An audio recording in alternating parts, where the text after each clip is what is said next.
Ary ny andinin-dalàna zay hitantsika eto amin'ity andiny voalohany amin'ny toro-dalàna ity dia ny article 317 bis na ny andinin-dalàna fa 317 amby bis fa mametraka tanteraka ny karazana avortement anankitelo izy dia ny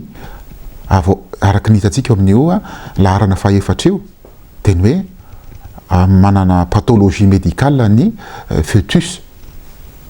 zany zany dika zany hoe rehefa sanatrika misy zany ny fahasembanana ny zazamboka dia azo vonoina araka ny toe-tsaina ny ty andinin-dalàna ity dia hitantsika ihany koa hoe ankoatran'ny hoe malformation grave du fœtus sisy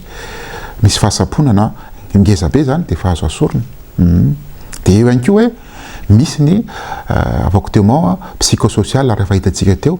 dia amafisiny tia andinin-dalàna voalazantsika resantsika ity dia eo ihany koa hoe rehefa misy zany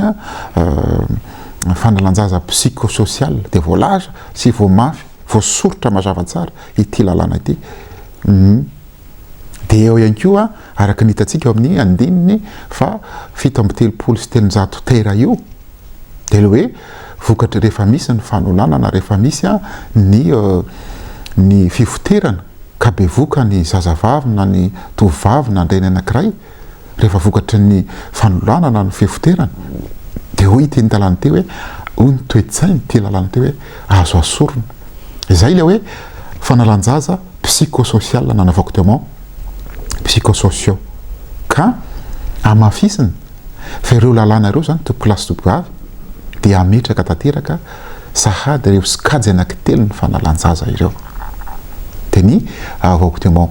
thérapeutique ny avortement eugénique ny avortement psychosocial